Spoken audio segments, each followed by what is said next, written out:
everyone, welcome to Creations by Zubia Imran. So guys, अगर आप चाहते हैं कि आप जर्मनी के लोगों और यहाँ के कल्चर को स्टडी करें और यहाँ पर आकर इजी तरीके से अपना सफर जारी करें या अपनी लर्निंग जारी करें, तो उसके लिए आपको इस लैंग्वेज को समझना सुनना जरूरी है। आप आसान तरीकों से शुरू करें, बहुत कॉम्प्लिकेशंस में जाने की जरूरत नहीं है। अभी बेसिक रूटीन में कौन कौन से वर्ड्स बोले जाते हैं या आपको बिगनिंग में किन किन चीजों की जरूरत हो सकती है। फॉर एग्जाम्पल, अगर आप ये पूछना चाहते हैं कि आप कुछ खरीदने के लिए गए हैं, फॉर एग्जाम्पल ब्रेड या मिल्क, तो आप वहां जाकर क्या पूछेंगे और क्या आपको बात करनी होगी। तो उसके लिए फॉर एग्जाम्पल मिल्क को कहते हैं मिल्श, इसकी प्रोनाउंसिएशन इसी तरह है। मिल्क इंग्लिश वर्ड है, मिल्श जर्मन में दूध को मिल्श कहते हैं। इसी तरह ब्रेड, तो जर्मन में किसी भी तरह की ब्रेड को ब्रोट कहते हैं, ब्रोट।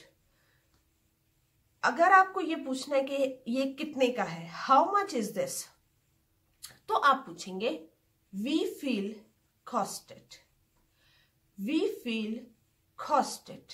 कॉस्टेड आई मीन इसकी कॉस्ट क्या है, वी फील कितना कॉस्ट है, वी फील कॉस्टेड। तो कॉम्प्लिकेशंस में मत जाएं, 1 से 2 सेंटेंसेस रोज के याद करें।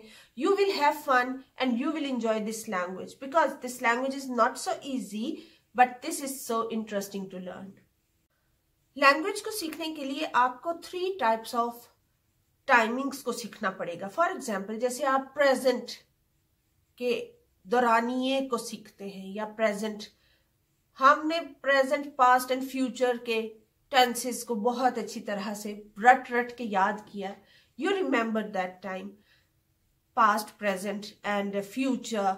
तो इसी तरह जर्मन लैंग्वेज के अंदर भी आपको इन तमाम फेजेस को याद रखना है, जैसे कि प्रेजेंट, प्रीटेरिटुम एंड फ्यूचर। प्रेजेंट मतलब कि इस वक्त जो कुछ हो रहा है, जो हम कर रहे हैं, हाल जिसको हम उर्दू में कहते थे। इसी तरह से प्रीटेरिटुम यानी कि गुजर चुका जमाना, फ्यूचर यानी कि आने वाला जमाना। तो उन कॉन्सेप्ट्स को हमेशा याद रखिए। और जर्मन सीखने के लिए जब आप डिटेल में जाएंगे, जब आप इन वर्ड्स को, इन चीजों को अच्छे से समझेंगे, तो आपको पता चलेगा कि आप इन टाइमिंग्स के साथ किस तरह से सेंटेंस बिल्डिंग कर सकते हैं। नॉर्मल वर्ड्स को सीखिए, जैसे कि फॉर एग्जाम्पल, मैं बैठी हूं, इश जिट्स है। मैं जाती हूं, इश गे है। मैं खाती हूं, इश एस है। मैं सोती हूं, इश श्लाफ, श्लाफ सोना, स्लीपिंग। गे है जाना, ट्रिंक पीना। आज जर्मन कॉम्प्लिकेटेड है लेकिन बहुत इंटरेस्टिंग हो जाती है जब आप इसको सीखते हैं। और अगर आपका प्लान हो कि आप फ्यूचर में जर्मनी आना चाहते हैं या आप यहाँ के कल्चर और लोगों को सीखना और समझना चाहते हैं, तो आपके लिए लैंग्वेज सीखना बेहद जरूरी है। लैंग्वेज के बगैर आपको काफी डिफिकल्टीज का सामना करना पड़ता है। एक बहुत ही इंपॉर्टेंट चीजें यानी कि मैनर्स, यहाँ पे आपको मैनर्स वैसे तो हर कंट्री में जरूरी होते हैं, लेकिन जब आप यहाँ आते हैं तो अच्छा लगता है, आप अपने कंट्री को रिप्रेजेंट करते हैं कि आप किस कंट्री से आए हैं, आपको कितनी तमीज है बातचीत करने की। तो उन चीजों के लिए कुछ वर्ड सीखते हैं। जैसे अगर आप कहना चाहते हैं एक्सक्यूज मी, तो आप कहेंगे एंशुलिगुंग, एक्सक्यूज मी एंशुलिगुंग। जब आप सॉरी कहना चाहते हैं किसी बात पे, आप सॉरी कहना चाहते हैं, तो आप कहेंगे es tut mir sehr leid, es tut mir sehr leid, यानी I am really very sorry. Thank you को आप कहेंगे dankeschön। हर बात में या जब भी आपको डिस्कशन में जरूरी लगे कि यहाँ पे आपको मैनर्स के साथ थैंक यू बोलना है, तो आप कहेंगे thank you dankeschön, thank you dankeschön।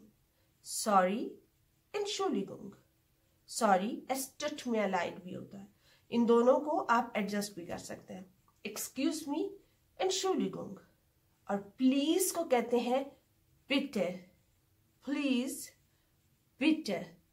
आपको साथ के साथ स्पेलिंग्स भी दिख रहे हैं, आप इनको रिपीट भी कर सकते हैं जैसे कि मैंने किया, और आप इनके स्पेलिंग्स को याद रखते हुए इनके प्रोनाउंसिएशन को अच्छे से जान सकते हैं।